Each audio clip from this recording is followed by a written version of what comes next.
Mabigat ang paghinga ni Isabel habang nakatayo sa likod ng pintuan ng kusina. Rinig na rinig niya ang halakhak ng kanyang biyena na si Rosa mula sa labas ng bahay. Ang halakhak na iyon ay parang patalim na unti-unting humihiwa sa kanyang dibdib. Sa kanyang nanginginig na mga kamay, hawak niya ang isang bandehado na may 5 baso ng mainit na kape.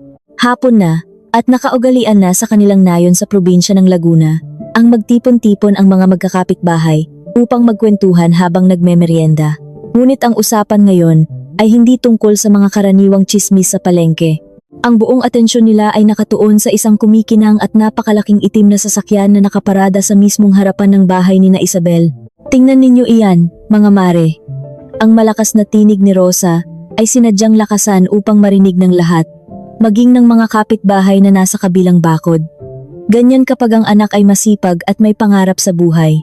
2 taon pa lang silang kasal ni Isabel, pero heto at nakabili agad ang aking si Anton ng ganyang kamahal na sasakyan.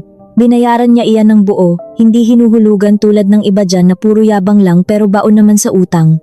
Sumagot ang isang kapitbahay na may hawak na pamaypay. Aba, napakasuwerte mo naman kay Anton, Rosa.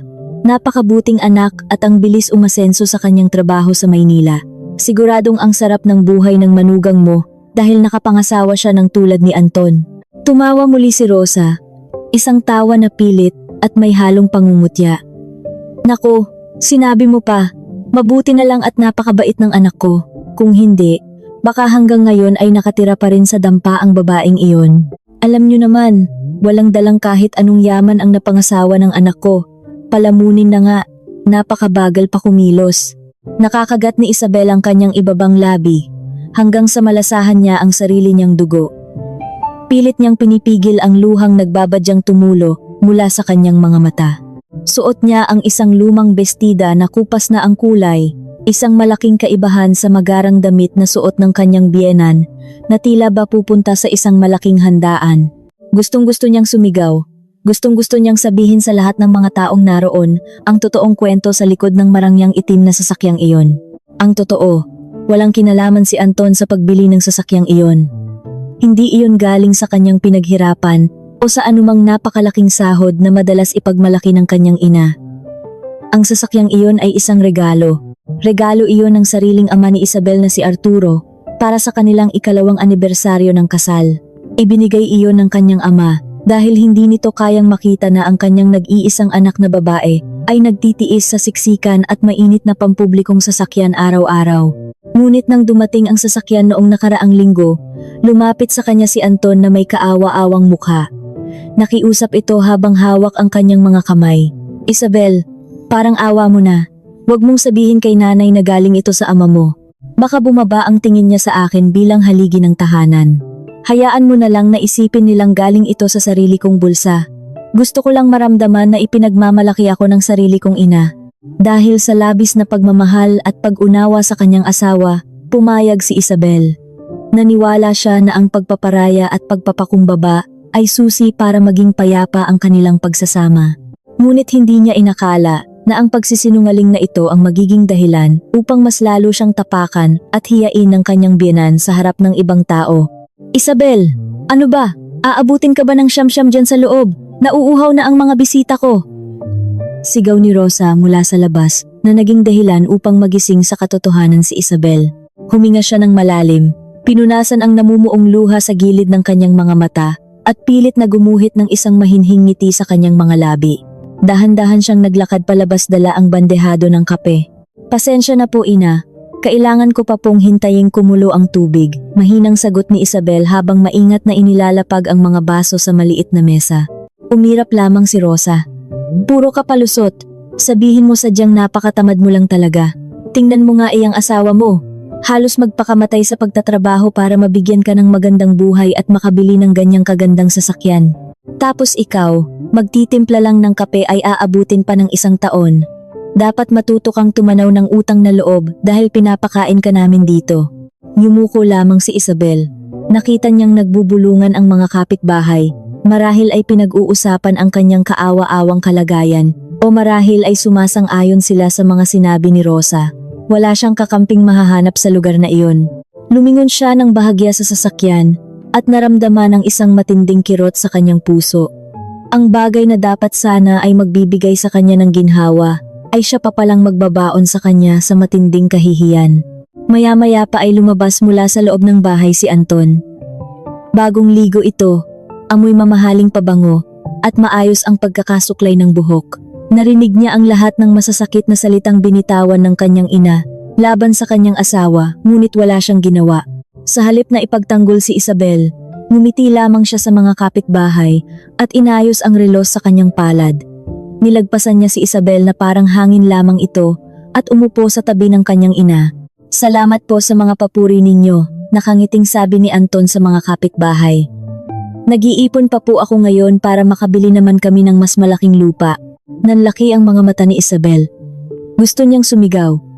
Anton, ang sasakyang iyan ay galing sa pawis ng aking ama. Bakit hinahayaan mo silang tapakan ang pagkatao ko, habang inaangkin mo ang bagay na hindi naman sa iyo? Ngunit ang mga salitang iyon ay nanatili lamang sa kanyang isipan. Umiling siya, kinuha ang walang laman na bandehado, at tahimik na bumalik sa kusina. Ang pakiramdam niya ay isa siyang bilanggo sa loob ng sarili niyang pamilya. Habang nasa kusina, napansin ni Isabel na unti-unting dumidilim ang kalangitan. Ang mga puting ulap kanina ay napalitan ng makakapal at maiitim na ulap. Humampas ang isang malakas na ihip ng hangin na naglipad ng mga tuyong dahon sa bakuran.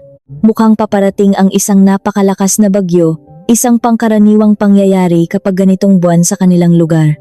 Nagsimulang kuminang ang kidlat sa kalayuan, sinundan ng isang mahinang kulog na nagpanginig sa mga bintana ng bahay. Pumasok sa kusina si Rica, ang nakababatang kapatid ni Anton. Tulad ng kanyang ina, wala rin itong ginawa kundi ang mag-utos at magpasarap sa buhay. Walang trabaho si Rica at umaasa lamang sa padala ng asawa ni Isabel, at minsan ay humihingi pa ng malaking halaga ng walang paalam.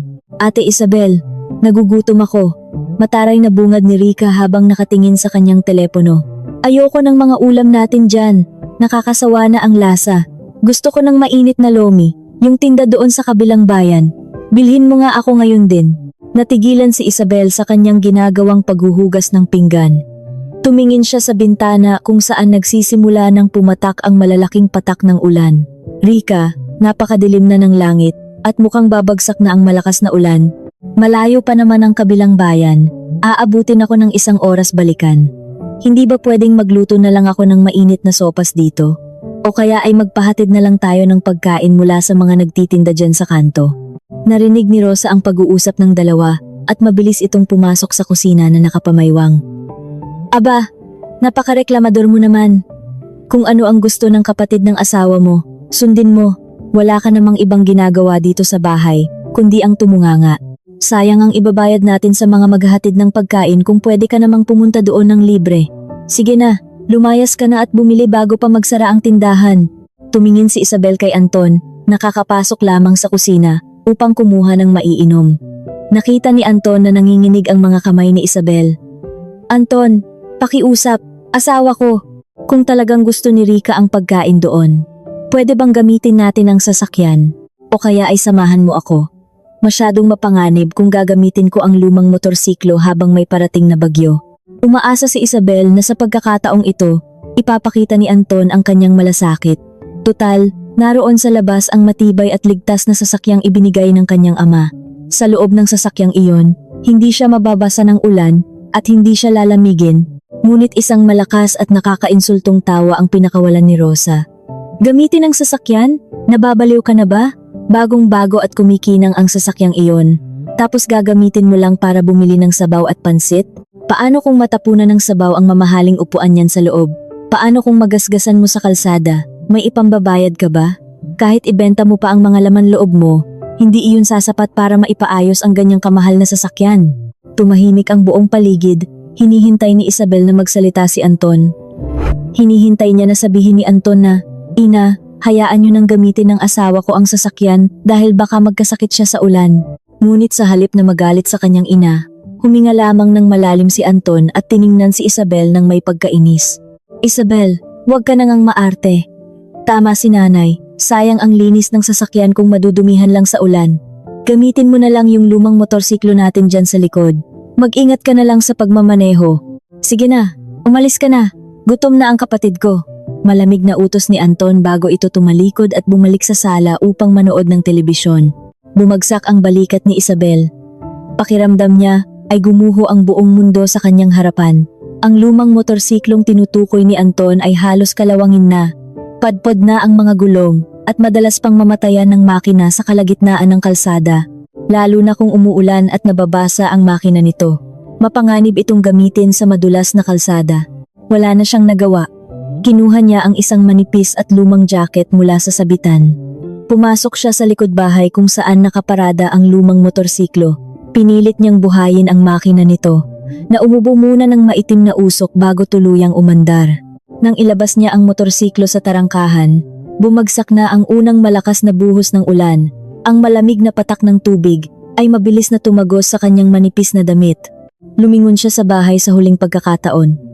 Nakita niya ang itim na sasakyan, nakaparada ng ligtas at tuyo sa ilalim ng bubong ng garahe. Ang sasakyang pagmamay-ari niya na ibinigay ng kanyang ama para sa kanyang kaligtasan, habang siya, ang tunay na may-ari, ay itinataboy sa gitna ng malakas na ulan gamit ang isang sirang sasakyan. Bumuhos ang kanyang luha na mabilis sumama sa patak ng ulan sa kanyang mukha. Pinaandar niya ang motorsiklo at nilusong ang madilim at binabahang kalsada. Ang lamig ay nanunuot hanggang sa kanyang mga buto. Hindi niya alam kung makakarating ba siya ng buhay sa kabilang bayan sa gitna ng galit ng kalikasan. Sa kalagitnaan ng madilim na tulay na walang anumang poste ng ilaw, naramdaman ni Isabel na unti-unting nawawalan ng puwersa ang minamaneho niyang motorsiklo. Umubo ito ng ilang beses, nanginig ng malakas, at pagkatapos ay tuluyang namatay ang makina. Natigilan si Isabel sa gitna ng patuloy na pagtaas ng baha sa kalsada. Madilim, malamig, at walang kahit sinong dumadaan. Paano siya makakauwi ngayon? May tutulong ba sa kanya bago pa siya tuluyang lamunin ng rumaragasang tubig ng baha? Bumabayo ang malakas na hangin na may kasamang malalaking patak ng ulan. Sa gitna ng madilim na tulay, pakiramdam ni Isabel ay unti-unti na siyang nilalamon ng lamig at takot. Sinubukan niyang padyakan nang paulit-ulit ang pampaandar ng motorsiklo. 1, 2, 10 beses. Ngunit tanging tunog lamang ng bakal at lagaslas ng tubig baha ang kanyang naririnig. Tuluyan nang sumuko ang lumang makina. Tumulo ang kanyang mga luha at mabilis na humalo sa ulang patuloy na humahampas sa kanyang namumutlang mukha. Wala siyang ibang magawa kundi ang bumaba at itulak ang napakabigat na bakal na ito. Bawat hakbang ni Isabel ay tila may nakakabit na pabigat. Hanggang binti na ang baha sa kalsada at madulas ang daan. Ang kanyang manipis na damit ay basang-basa na at nakadikit sa kanyang nanginginig na katawan. Pagkaraan ng ilang minutong paghihirap, nakakita siya ng isang nakasarang tindahan ng mga piyesa ng sasakyan na may maliit na silungan sa unahan. Doon niya itinabi ang motorsiklo.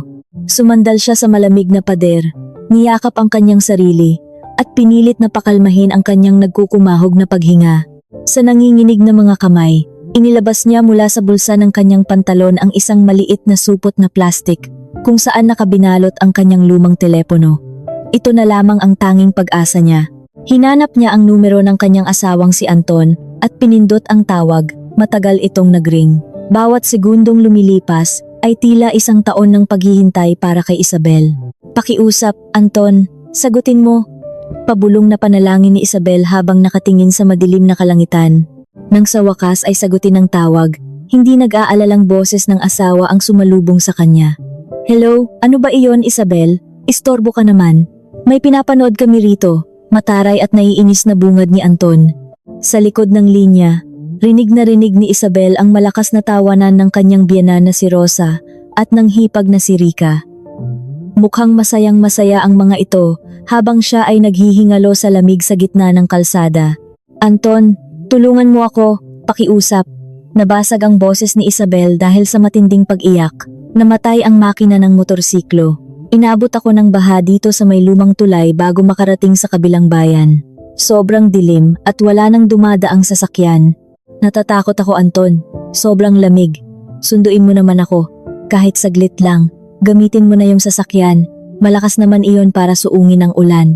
Biglang tumaas ang boses ni Anton na tila ba narinig ang isang napakalaking kalokohan. Nababaliw ka na ba? Sinabi ko na nga ba, puro ka perwisyo. Bakit mo idinaan sa baha yung motorsiklo? Paano kung tuluyang masira iyon? Tapos ngayon, Gusto mong ilabas ko ang bago kong sasakyan sa ganito kalakas na ulan para lang sunduin ka. At ano, isasakay kita habang basang-basa at puno ng putik ang mga damit mo. Masisira ang loob ng sasakyan ko. Ayokong magalit si nanay dahil madudumihan ang upuan. Ngunit Anton, asawa mo ako. Pakiusap, nanginginig na ako sa lamig. Pagmamakaawa ni Isabel. Wala akong pakialam. Humanap ka ng masisilungan dyan, o kaya ay itulak mo hanggang makahanap ka ng talyer. Huwag kang uuwi dito nang hindi mo dala ang pagkain ng kapatid ko. Huwag kang pabigat, bulyaw ni Anton bago tuluyang pinutol ang tawag. Tiningnan ni Isabel ang unti-unting namamatay na ilaw ng kanyang telepono. Kasabay ng pagdilim ng screen nito ay ang tuluyang pagkamatay ng natitirang pag-asa sa kanyang puso. Humagulgol siya ng napakalakas, ngunit nilamon lamang ng ingay ng bagyo ang kanyang paghihinagpis. Sa pagkakataong iyon, luminaw sa kanya ang isang masakit na katotohanan. Mas mahalaga kay Anton ang sasakyang iyon kaysa sa kanyang sariling buhay. Ang sasakyang galing naman talaga sa sariling ama ni Isabel. Pinili ng kanyang asawa na protektahan ng isang bakal at ang sariling kayabangan kaysa sagipin ang kanyang asawang nanghihina sa gitna ng dilubyo. Sa mga sandaling iyon, ilang kilometro lamang ang layo mula sa kinaroroonan ni Isabel. Isang mamahaling itim na sasakyan ang maingat na bumabagtas sa madulas na kalsada patungo sa kanilang nayon. Sa likod ng sasakyang ito ay nakaupo si Arturo, isang mayamang negosyante at ang pinakamamahal na ama ni Isabel. Suot niya ay isang simpleng puting damit na medyo lukot na at isang kupas na pantalon, malayo sa karaniwang itsura ng isang taong may bilyon-bilyong yaman. Ginagawa niya ito upang hindi makatawag ng pansin sa tuwing bibisita sa probinsya. Tahimik lamang si Arturo, ngunit ang kanyang mga kamay ay mahigpit na nakakuyom. Kanina pa hindi mapakali ang kanyang kalooban. Pakiramdam ng isang ama na may masamang nangyayari sa kanyang nag-iisang anak. Hernan, malayo pa ba tayo? Tanong ni Arturo sa kanyang tapat na katiwala at tagapagmaneho. Kanina pa ako tumatawag kay Isabel ngunit hindi niya sinasagot ang kanyang telepono. Hindi maganda ang kutob ko. Malapit na po tayo, Don Arturo, sagot ni Hernan habang nakatingin sa kalsada. Huwag po kayong masyadong mag-alala. Sigurado po akong nasa loob lamang ng bahay si Isabel kasama ang kanyang asawa. Ibinigay niyo na sa kanila ang napakagandang sasakyan noong nakaraang linggo. Kaya tiyak na hindi nila hahayaang maulanan o mahirapan ang inyong anak. Huminga ng malalim si Arturo. Iyon nga ang dahilan kaya ko ibinigay iyon ng palihim. Ayokong maramdaman ng asawa niya na minamaliit ko siya, kaya pumayag akong palitawin ni Isabel na galing iyon kay Anton. Gusto ko lang maging komportable ang anak ko. Hindi siya sanay sa hirap, Hernan, pero tiniis niya ang lahat dahil sa pag-ibig niya sa lalaking iyon. Sana lang ay tama ang aking naging desisyon. Makalipas ang halos kalahating oras na pag-usad sa gitna ng malakas na ulan, narating din ng sasakyan ni na Arturo ang kalye kung saan nakatayo ang bahay ni na Anton. Huminto sila sa tapat ng bakal na tarangkahan. Mula sa madilim na bintana ng kanyang sasakyan, tiningnan ni Arturo ang paligid ng bahay. Nakita niya kaagad ang napakalaking sasakyang iniregalo niya, nakaparada ng maayos at tuyong-tuyo sa ilalim ng matibay na garahe. Nakita rin niya na sa beranda ng bahay, sa kabila ng malakas na ulan sa labas, ay may mga taong nagtatawanan. Nakita niya ang biyena ni Isabel na si Rosa, may hawak na tasa ng kape at tuwang-tuwa habang may kinakausap na mga bisita. Nakita niya si Anton na kumakain ng tinapay. Ngunit sinuyod ng kanyang mga mata ang buong paligid. Hinahanap ang isang mahalagang tao. Wala doon si Isabel. Kung narito ang sasakyan, nasaan ang anak ko? Pabulong na tanong ni Arturo sa kanyang sarili. Ang pagkabahala sa kanyang dibdib ay unti-unting napalitan ng isang malamig at nagbabadyang galit. Hindi na siya naghintay pa. Kinuha niya ang kanyang itim na payong at dahan-dahang binuksan ang pinto ng sasakyan. Hayaan mo muna ako dito, Hernan. Gusto kong makita kung paano nila tinatrato ang anak ko habang wala ako, utos ni Arturo. Tumapak si Arturo sa basang kalsada. Sa kanyang simpleng suot, mukha lamang siyang isang matandang naglalakad sa gitna ng ulan, naghahanap ng masisilungan o baka hihingi ng limos. Habang papalapit siya sa tarangkahan, narinig niya ang malakas na boses ni Rosa na nagmamalaki sa mga bisita nito. Alam niyo, itong sasakyan na ito ay patunay na hindi nagkamali ang anak ko sa kanyang mga desisyon. Malaking pera ang inilabas namin dyan. Sigaw ni Rosa na sinabayan ng palakpakan ng mga kapitbahay. Huminto si Arturo sa mismong tapat ng bukas na tarangkahan. Ibababa na sana niya ang kanyang payong upang magpakilala nang biglang lumingon si Rosa at nakita siya. Kumunot ang noo ng matandang babae at tiningnan siya mula ulo hanggang paa nang may matinding pandidiri. Ano ang gagawin ng isang palalo at matapobreng biyenan kapag inakala niyang isang pulubi ang kaharap niya? Hindi alam na ang matandang basang-basa sa ulan ang tunay na nagmamay-ari ng lahat ng kayamanang ipinagmamalaki niya? Sino ka? At anong ginagawa mo rito sa tapat ng bahay ko? Ang matinis at mapanghusgang boses ni Rosa ay umibabaw sa ingay ng bumabagsak na ulan. Pinasadahan niya ng tingin ang kabuuan ng matandang lalaki na nakatayo sa labas ng kanilang tarangkahan. Nakita niya ang basang puting polo nito, ang kupas na pantalon, at ang lumang itim na payong na pilit sumasangga sa malakas na hangin. Sa paningin ni Rosa, isa lamang itong hamak na pulubi o kaya ay isang taong naligaw mula sa kabilang nayon na naghahanap ng maiaabuloy. Umikot ang mga mata ng matandang babae at pinaypayan ang kanyang sarili kahit na napakalamig ng simoy ng hangin. Kung manghihingi ka ng limos, matanda, pasensya na pero wala kaming barya.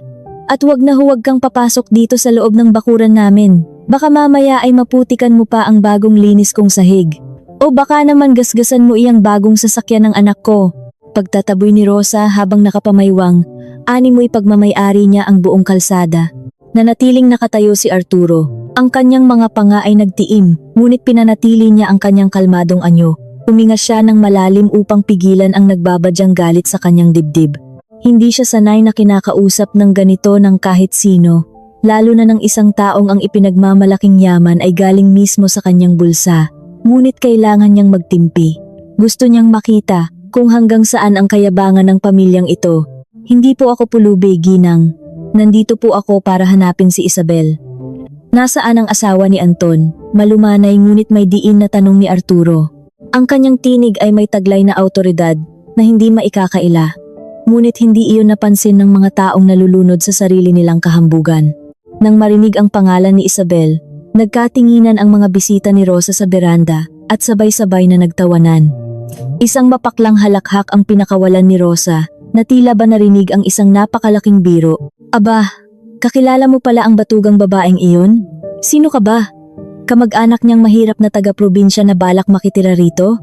O baka inutangan ka rin niya? Mapang-asar na tanong ni Rosa habang pasimpleng tumitingin sa kanyang mga kaibigan upang humingi ng pagsang-ayon. Kung si Isabel ang hinahanap mo, wala siya rito. Pinapunta ko sa kabilang bayan para ibili ng pagkain ang anak kong si Rica. Alam mo na, kapag nakikitira ka lang ng libre, kailangan mong matutong sumunod sa mga utos. Naramdaman ni Arturo na parang may matalim na patalim na sumaksak sa kanyang puso. Pinapunta sa kabilang bayan, sa gitna ng napakalakas na bagyo at baha, tumingin si Arturo sa itim na sasakyang nakaparada sa garahe. Tuyong-tuyo ito at walang kahit isang patak ng putik. Umalis siya sa ganitong kasamang panahon? Paano siya pumunta roon? Ginamit ba niya ang sasakyang iyan? Tanong ni Arturo. Umaasa na kahit papaano ay may naiwang katiting na awa sa puso ng pamilyang ito para sa kanyang anak. Isang malakas na halakhak muli ang umalingaw-ngaw sa beranda. Sasakyan? Nababaliw ka ba, matanda?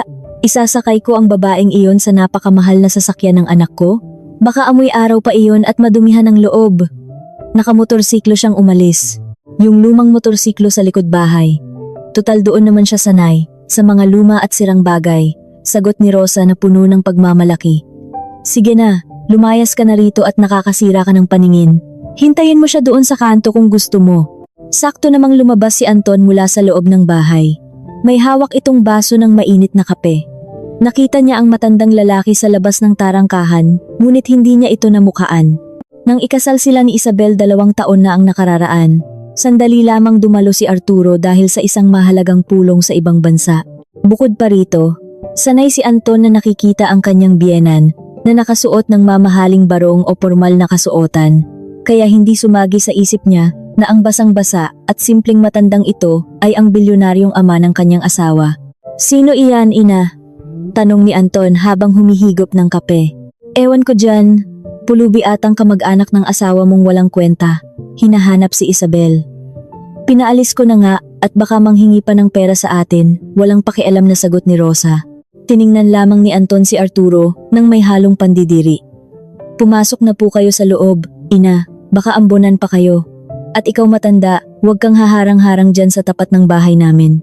Umalis ka na. Walang magbibigay sa'yo ng pera rito. Hindi umalis si Arturo.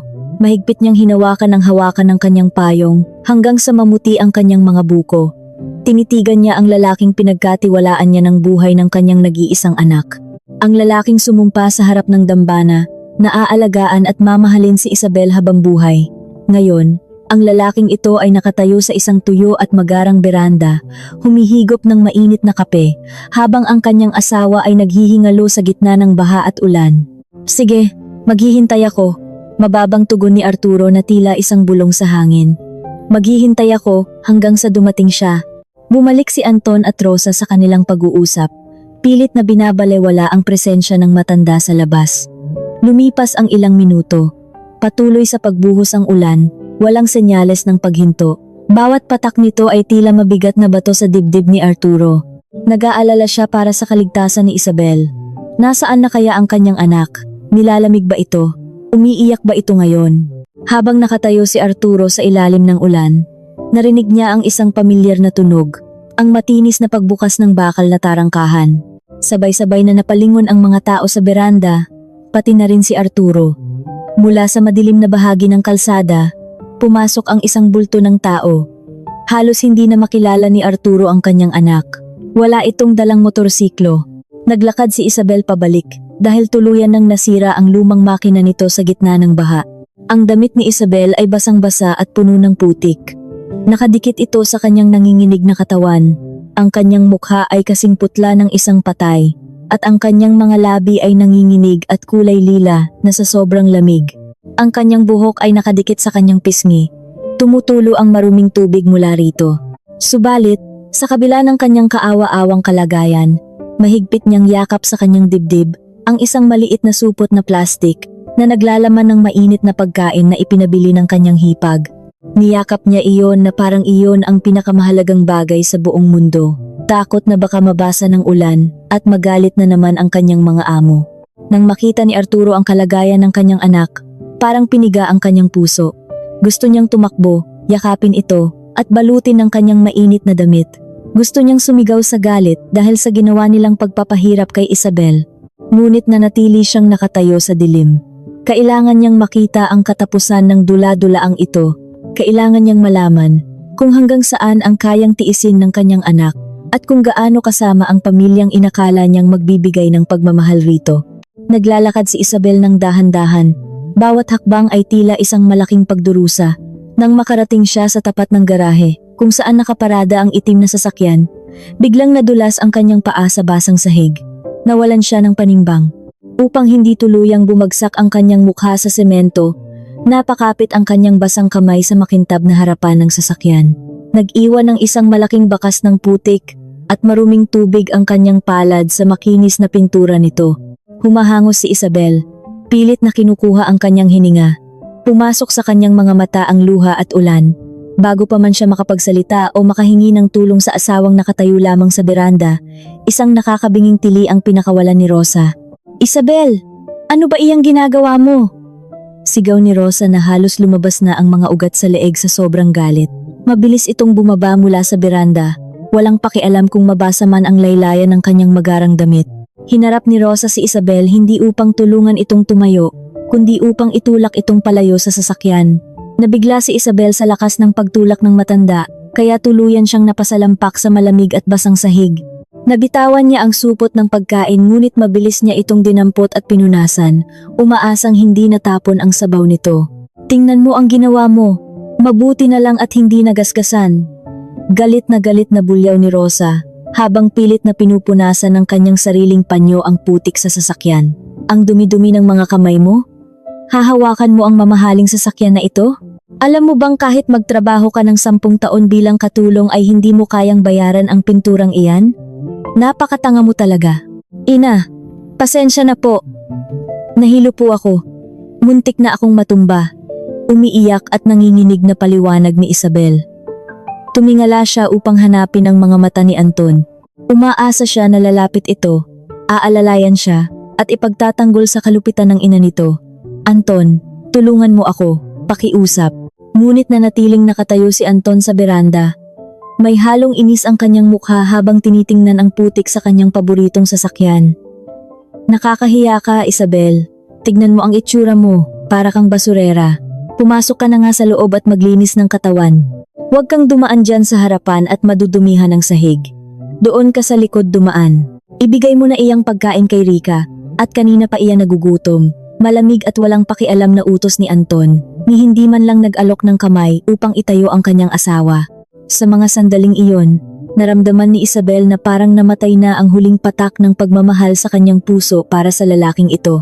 Tinanggap niya ang lahat, ang pang-aalipin, ang mga masasakit na salita, ang pagbalewala.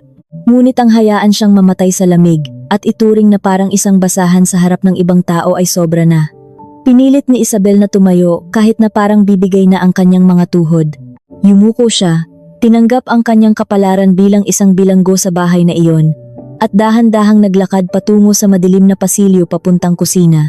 Sa labas ng tarangkahan, may isang pusong hindi na nakapagtiis. Nakita ni Arturo ang bawat pagluha ng kanyang anak, ang bawat pagtulak, at ang bawat salitang binitawan na parang lason. Nakita niya ang sasakyang binili niya ng buo para sa kaligtasan ni Isabel, ginagamit ngayon bilang dahilan upang tapakan ang pagkatao nito. Binitawan ni Arturo ang kanyang payong. Hayaan itong mahulog sa basang kalsada. Hinayaan niyang balutin ng malamig na ulan ang kanyang buong katawan. Hindi na niya kailangan pang magtago sa dilim. Ang panahon ng kanyang pananahimik at pagmamasid ay tapos na. Ngayon, mararamdaman ng mga taong ito kung paano magalit ang isang amang pinapanood na sinasaktan ang kanyang nag-iisang anak. Dahan-dahan, may mabibigat na yabag, nagsimulang maglakad si Arturo papasok sa nakabukas na tarangkahan. Ano kaya ang gagawin ng mga mapanghusgang taong ito kapag natuklasan nilang ang matandang tinawag nilang pulubi ay ang mismong nagmamay-ari ng lupa at sasakyang ipinagmamalaki nila? Ang mga mabibigat na yabag ni Arturo ay lumikha ng tunog sa basang semento na tila unti-unting pumupunit sa nakakabinging ingay ng malakas na ulan. Bawat hakbang niya papasok sa nakabukas na tarangkahan ay may dalang bigat ng isang amang matagal nang nagtitimpi. Hindi niya alintana ang malamig na tubig na patuloy na bumabasa sa kanyang buong katawan. Ang kanyang puting kasuotan ay nakadikit na sa kanyang balat, ngunit ang kanyang tindig ay nanatiling tuwid, matigas, at puno ng awtoridad na hindi mapapantayan ng sinuman sa lugar na iyon. Nang tumuntong siya sa maliwanag na bahagi ng garahe, agad na umalingaw-ngaw ang matinis at nagagalit na tinig ni Rosa. "Hoy, matandang baliw!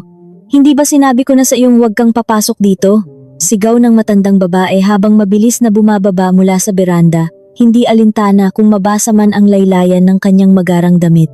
"Wala kang karapatang tumuntong sa pamamahay namin. Tignan mo, nag-iwan pa ng putik ang mga sapatos mo sa malinis kong sahig. Anton, palayasin mo nga ang pulubing iyan. Tatawag ako ng mga tanod para ipakulong iyan." Ngunit tila walang narinig si Arturo. Ang kanyang paningin ay nakapako lamang sa isang direksyon. Sa kanyang nag-iisang anak na nakasalampak sa malamig at basang sahig, nanginginig sa matinding lamig, at pilit na itinatago ang mukhang basang-basa ng ulan at luha. Nilampasan ni Arturo si Rosa, na tila ba isa lamang itong hangin. Tumigil siya sa mismong harapan ni Isabel. Dahan-dahan siyang yumuko, hindi alintana ang putik na dumikit sa tuhod ng kanyang pantalon. Iniabot niya ang kanyang dalawang kamay, at marahang hinawakan ang mga nanginginig na balikat ng kanyang anak. Nang maramdaman ni Isabel ang mainit na palad na iyon, dahan-dahan siyang nag-angat ng paningin.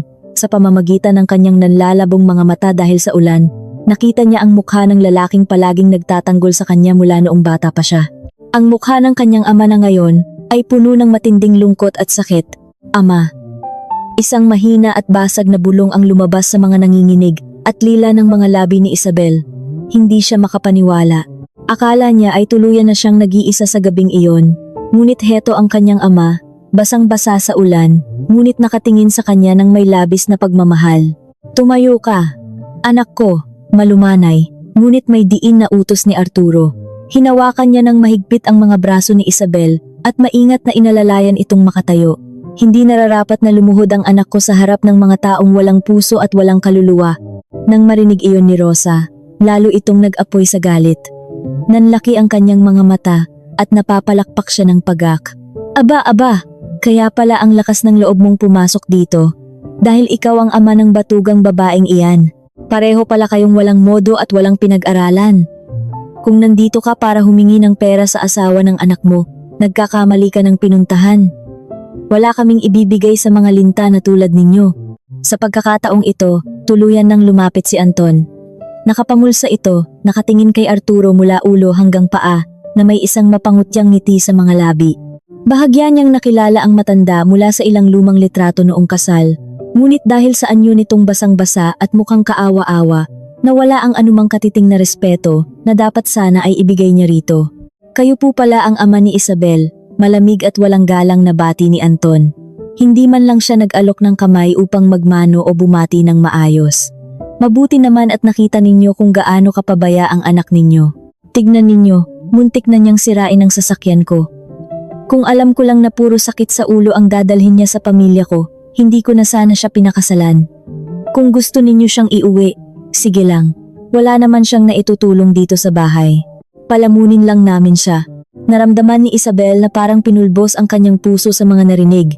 Napahagulgol siya at napakapit ng mahigpit sa basang damit ng kanyang ama. Anton, bakit mo sinasabi iyan?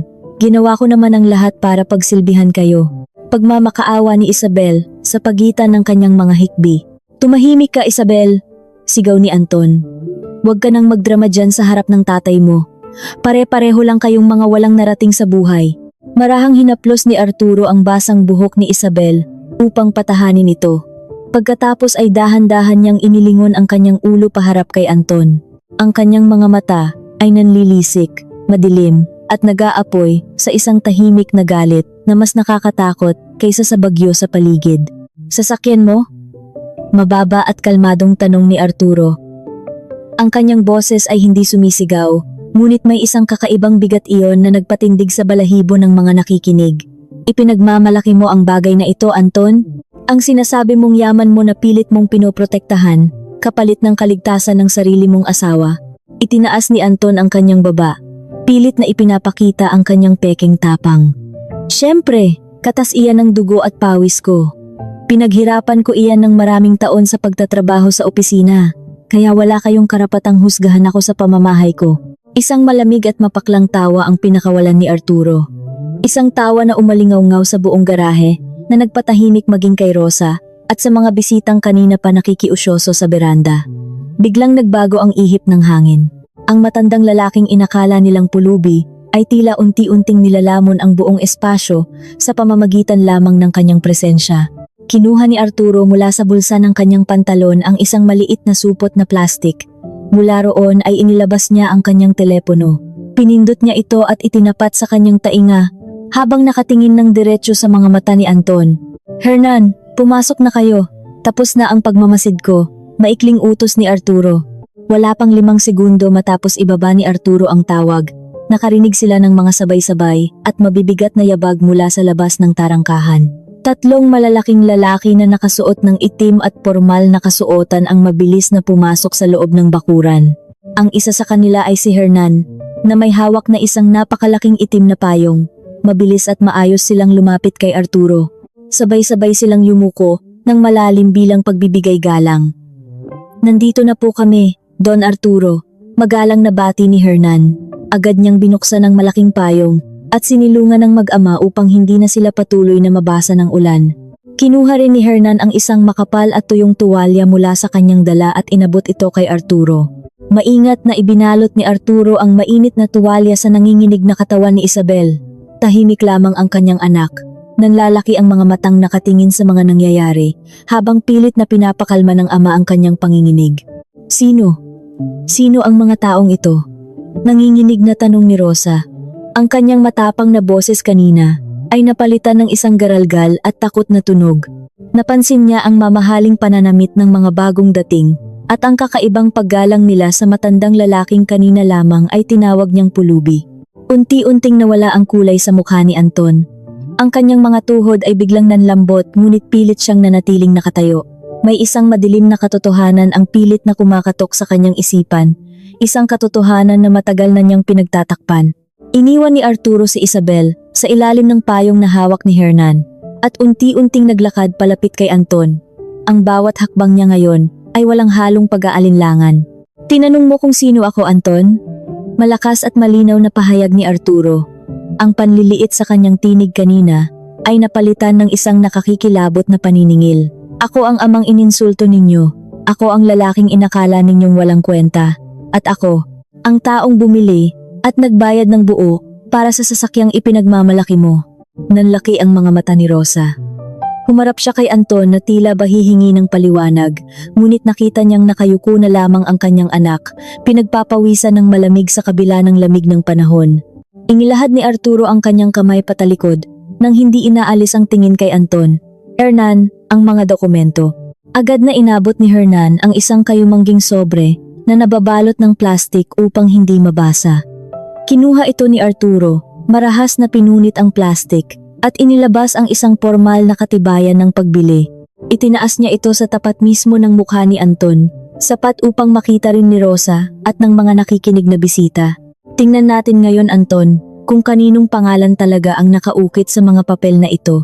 Sino ang totoong may-ari ng kayabangang pinoprotektahan mo? At ano ang mangyayari kapag nalaman ng lahat na ikaw ay isa lamang sinungaling at duwag na lalaking nagtatago sa laylayan ng yaman ng pamilya ng iyong asawa? Nanginig ang buong katawan ni Anton habang nakatitig sa kapirasong papel na inilabas ng tauhan ni Arturo. Unti-unting nawala ang kulay sa kanyang mukha at napalitan ng labis na pamumutla. Ang mga matang kanina lamang ay nag-aapoy sa kayabangan ay napalitan ngayon ng matinding takot at hiya. Sa dokumentong hawak niya, malinaw at malaking titik ang nakasulat, ang pangalan ng kanyang asawang si Isabel, ang nakalagay bilang nag-iisang nagmamay-ari ng sasakyan, habang ang pangalan naman ni Arturo ang nakatala bilang bumili at nagbayad ng buong halaga nito. Ano iyan, Anton? Ipakita mo sa akin. Nanginginig na sigaw ni Rosa. Hindi makapaghintay ang matandang babae kaya hinablot niya ang papel mula sa mga kamay ng kanyang anak. Itinapat ni Rosa ang dokumento sa liwanag ng ilaw mula sa beranda.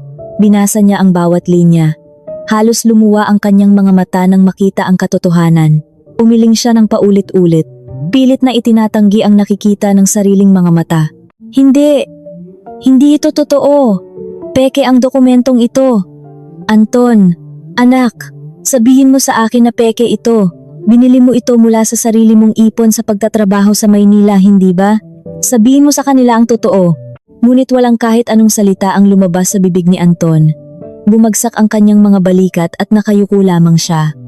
Pinagpapawisan siya ng malapot sa kabila ng malamig na ihip ng hangin at patuloy na pag-ambon. Ang kanyang pananahimik at hindi pag-imik ay isang malakas na pag-amin sa harap ng lahat. Nagsimulang magbulungan ang mga kapitbahay na kanina pa nakamasid mula sa beranda ng bahay. Ang mga papuring ibinibigay nila kay Rosa kanina ay mabilis na naging matatalim na salita ng pangungutya. Naku! Puro yabang lang pala ang mag-inang ito. Narinig nilang sabi ng isang matandang babae na kanina ay tuwang-tuwa sa kwento ni Rosa. Inaangkin ang hindi naman talaga kanila. Ginawa pang alipin at katulong ang asawa, samantalang sa pamilya pala ng babae galing ang yaman na ipinagmamalaki nila. Nakakahiya, ang mga bulungang ito ay parang mga malalakas na sampal na sunod-sunod na dumapo sa mukha ni Rosa. Ang dangal at kayabangan na pilit niyang itinatayo at ipinagmamalaki sa buong nayon ay gumuho sa isang iglap lamang. Pakiramdam niya ay gusto na siyang lamunin ng lupa sa sobrang hiya. Kinuha niya ang laylayan ng kanyang magarang damit upang takpan ang kanyang mukha dahil hindi na niya kayang salubungin ang mapanghusgang tingin ng kanyang mga dating kaibigan. Isa-isa nang nagsibabaan ang mga kapitbahay mula sa beranda at naglakad pa uwi sa kani-kanilang bahay. Iniiwan ang mag-ina sa gitna ng kanilang malaking kahihiyan. Kinuha ni Arturo ang papel mula sa nanginginig na kamay ni Rosa at maingat itong ibinalik kay Hernan. Nakita ninyo? Malamig at matigas na sabi ni Arturo. Ang sasakyang pilit ninyong pinoprotektahan, inaalagaan, at inilalayo sa aking anak ay pag-aari niya. Ibinigay ko iyan upang hindi siya mahirapan sa araw-araw na pag-alis niya, hindi para gamitin ninyong dahilan upang hiyain siya, maliitin at saktan sa harap ng maraming tao. Hinarap ni Arturo si Anton. Ang kanyang mga mata ay nanlilisik pa rin sa galit. Ngayon, ibalik mo sa akin ang susi. Nanlaki ang mga mata ni Anton. Napahawak siya ng mahigpit sa kanyang bulsa kung saan nakatago ang susi ng sasakyan. Umiling siya ng bahagya. Ngunit, paano ako papasok sa trabaho bukas? Paano ang ina ko kapag may pupuntahan siya sa bayan? Namamaos na tanong ni Anton, pilit na kumakapit sa huling hibla ng kanyang pag-asa, umaasang maaawa ang matanda sa kanya. Tiningnan siya ni Arturo nang may matinding pandidiri. Matapos mong hayaang mamatay sa lamig ang asawa mo sa gitna ng baha, matapos mo siyang palayasin sa sarili niyang sasakyan upang bumili ng pagkain para sa kapatid mong batugan, may lakas ng loob ka pang isipin ang sarili mong kaginhawaan? Ibigay mo sa akin ang susi, Anton, bago ko pa iutos sa mga tauhan ko na kunin iyan nang sapilitan at baliin ang mga daliri mo. Wala nang nagawa si Anton. Nanginginig ang buong katawan niyang inilabas ang susi mula sa kanyang bulsa. Mabagal at labag sa kanyang kalooban, iniabot niya ito kay Hernan. Nang makuha ang susi, pinindot ni Hernan ang pindutan nito upang patunayan na iyon nga ang susi ng sasakyan. Tumunog at umilaw ang sasakyan, isang hudyat na tuluyan na itong nawala sa kamay ng sakim na pamilya ni Anton. Lumapit si Arturo kay Isabel, na hanggang ngayon ay nakabalot pa rin sa makapal na tuwalya. Ang mga luha sa mata ng kanyang anak ay hindi na dahil sa lungkot, kundi dahil sa pagkalaya mula sa isang mahabang bangungot. Marahang hinaplos ni Arturo ang pisngi ng kanyang anak. Halika na, anak. Uuwi na tayo, malumanay na bulong ng ama. Hindi ka na muling tatapak sa lugar na ito.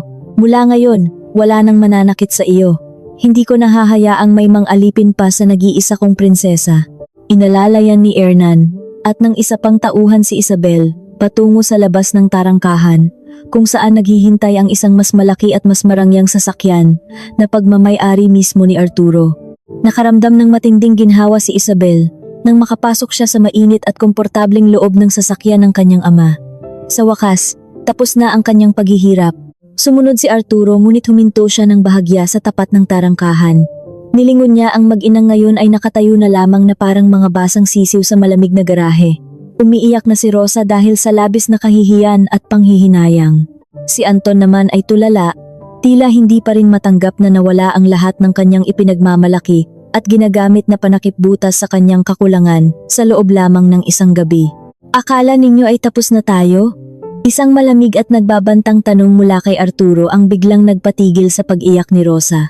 Ang boses na iyon ay tumagos hanggang sa kanilang mga buto. Nagkatinginan sina Anton at Rosa. Isang bago at mas matinding alon ng takot ang bumalot sa kanilang mga dibdib. Nawala na ang sasakyan.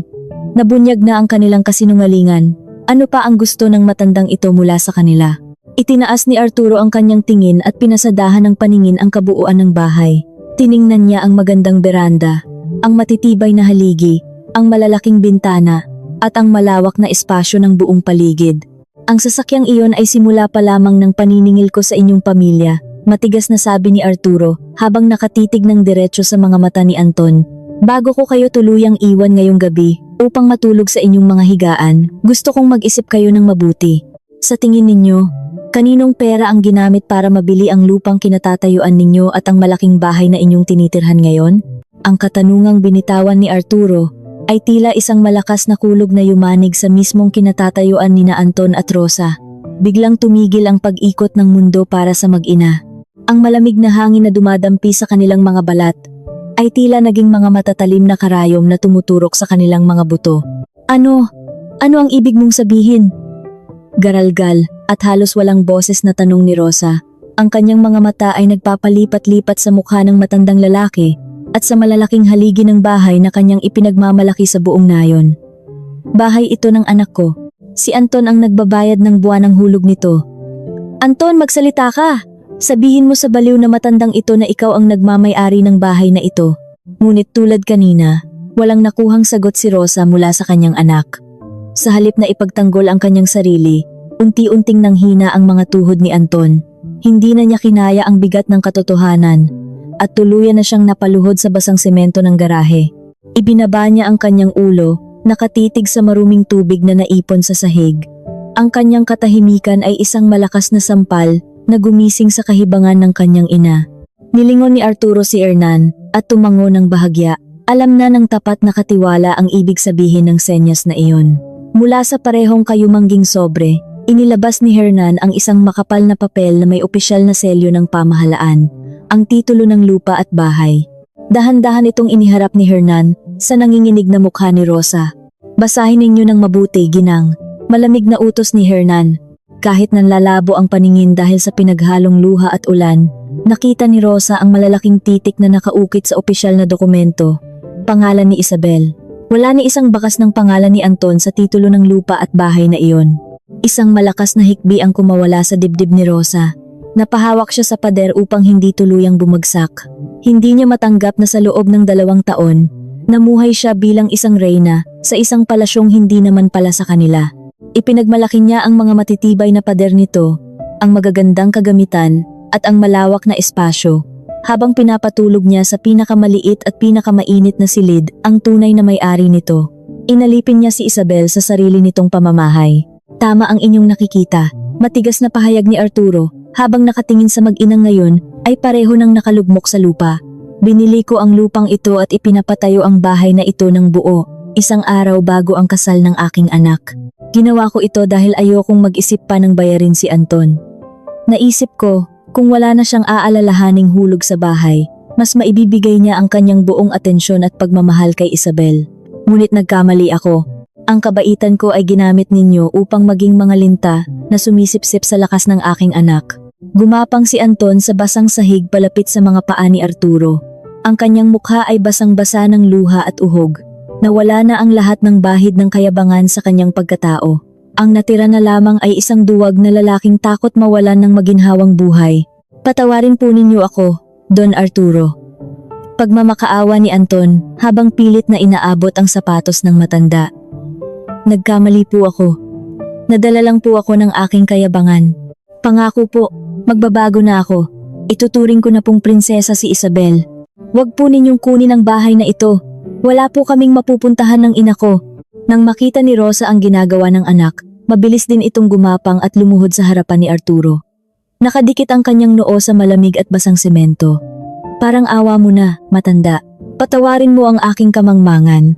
Hindi ko alam na ikaw ay isang taong mayaman. Kung alam ko lang, hindi ko sana sinaktan ang anak mo. Pakiusap, wag mo kaming palayasin sa gabing ito. Maawa ka sa amin. Tiningnan lamang sila ni Arturo nang may matinding pandidiri. Umatras siya ng isang hakbang upang hindi madaiti sa kanya ang mga maruruming kamay ni na Anton at Rosa. Umiiyak kayo at lumuluhod hindi dahil nagsisisi kayo sa mga ginawa ninyo kay Isabel, mariing sabi ni Arturo. Lumuluhod kayo dahil natatakot kayong bumalik sa hirap. Natatakot kayong mawala ang magarang bahay na ito at ang sasakyang ipinagmamalaki ninyo sa mga kapitbahay. Kung talagang mahal mo ang anak ko, Anton, hindi mo siya hahayaang magmukhang basahan sa harap ng ibang tao. Ang tunay na pag-ibig ay nagpoprotekta, hindi nang aalipin. Nabigo ka bilang isang asawa, at nabigo ka bilang isang lalaki. Bumaling si Arturo kay Hernan, na tahimik na nakatayo sa kanyang gilid. Hernan, palitan mo ang lahat ng kandado ng bahay na ito bukas ng umaga. Nanlaki ang mga mata ni Anton. Mabilis siyang lumingon sa kalsada, kung saan nakaparada ang sasakyan ni Arturo, at kung saan nakaupo si Isabel. Isabel, mahal ko, pakiusap, kausapin mo ang ama mo, wag mo kaming iwan, sigaw ni Anton, umaasang maririnig siya ng asawa. Ngunit ang pinto ng sasakyan ay nanatiling nakasara. Mula sa madilim na bintana, nakatingin lamang si Isabel. Nakita niya ang lalaking minahal niya ng buong puso. Ngayon ay nakaluhod at nagmamakaawa sa gitna ng putik. May naramdaman siyang kirot sa kanyang dibdib. Isang sugat ng nakaraan, ngunit wala na siyang naramdamang awa. Ang kanyang puso ay kasing lamig na ng hanging umiihip sa labas. Ang pahina ng kanyang pagiging sunod-sunuran ay tuluyan ng isinara. Hindi ako kasing lupit ninyo. Huling binitawang salita ni Arturo sa mag-ina. Hahayaan ko kayong matulog sa bahay na ito ngayong gabi dahil ayokong magpalayas ng tao sa gitna ng bagyo. Ngunit tandaan ninyo ito, pagsikat ng araw bukas, ayoko nang makita ang inyong mga pagmumukha sa lupang ito. Kung hindi kayo aalis ng kusa, kakalad ka rin kayo ng mga tauhan ko palabas ng tarangkahan. Tinalikuran na ni Arturo ang mga nakaluhod at humihikbing mag-ina. Naglakad siya pabalik sa kanyang sasakyan, pumasok sa loob at naupo sa tabi ni Isabel. Hinawakan niya ang malamig na kamay ng kanyang anak. Tapos na, anak ko, uuwi na tayo, malambing na bulong ng ama. Pinaandar ng tagapagmaneho ang sasakyan. Unti-unti itong lumayo sa madilim na kalye. Iniiwan sina Anton at Rosa na nakalugmok sa gitna ng unti-unting tumitigil na ulan. Nilalamon ng kanilang sariling kahihiyan at pagsisisi. Kinaumagahan, bago pa man tuluyang sumikat ang araw, isang malaking truck ang pumarada sa tapat ng bahay ni na Anton. Kasama ang tatlong matitipuno at seryosong tauhan ni Arturo. Pinanood ni Hernan ang mag-inang naglalabas ng kanilang mga gamit. Walang sino man sa kanila ang nagsasalita. Nakayuko si Rosa habang kinakaladkad ang dalawang malaking maleta na naglalaman ng kanyang mga lumang damit. Wala na ang kanyang mga mamahaling alahas. Ang kanyang mukha ay mugto, maputla, at tila tumanda ng 10 taon sa loob lamang ng isang gabi. Si Anton naman ay may buhat na 2 kahon, hindi makatingin ng diretsyo. Sa labas ng tarangkahan, nag-umpisang magtipon ang mga kapitbahay. Ang mga taong kanina lamang ay pumapalakpak sa kayabangan ni Rosa ngayon ay nagbubulungan at nakatingin sa kanila ng may pandidiri. Narinig ni Rosa ang ilan sa mga salitang binibitawan nila, mga salitang tumutusok sa kanyang natitirang dignidad. Inaangkin pala ang hindi sa kanila. Mabuti nga at napalayas ang mga mapang-aping iyan.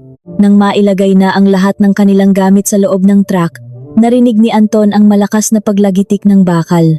Isinara ni Hernan ang malaking tarangkahan at ikinabit ang isang napakalaking bagong kandado. Ang tunog na iyon ay tila huling pako sa kabaong ng mga pangarap ni Anton. Sumakay sila sa truck, walang direksyon, walang katiyakan kung saan sila magsisimulang muli. Habang umaandar ang sasakyan papalayo, nilingon ni Anton ang malaking bahay. Napagtanto niya na ang pinakamalaking pagkakamali niya sa buhay ay ang pagbitaw sa isang brilyante para lamang yakapin ang walang kwentang bato ng kayabangan. Samantala, sa isang napakalaki at tahimik na mansyon, iminulat ni Isabel ang kanyang mga mata.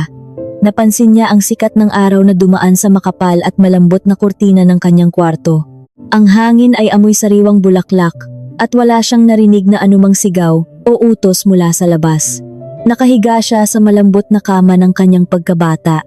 Para siyang nagising mula sa isang napakahabang bangungot. Bumangon siya at naglakad patungo sa malaking hapagkainan. Naabutan niya ang kanyang ama na nakaupo roon, humihigop ng mainit na kape at nagbabasa ng dyaryo. Nang makita siya nito, isang mainit at tapat na ngiti ang sumalubong sa kanya. Gising na pala ang prinsesa ko, bati ni Arturo. Halika, sumabay ka na sa akin. Ipinaghanda kita ng paborito mong almusal.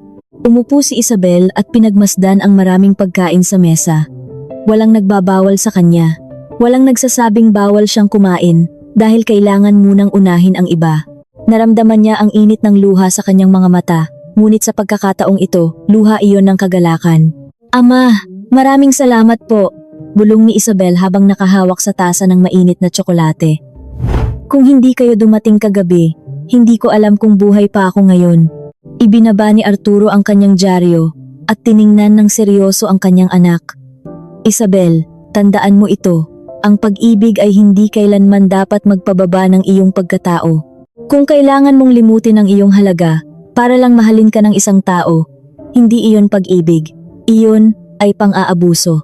Binuhay kita at pinalaki ng may dignidad, kaya wag na wag mong hahayaang may ibang taong magnakaw niyan sa iyo.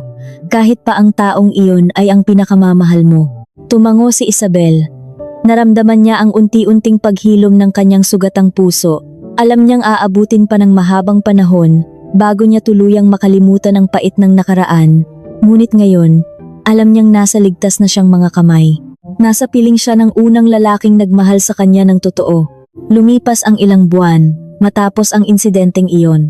Patuloy sa pag-ikot ang mundo at unti-unti nang bumalik ang sigla at ngiti sa mga labi ni Isabel.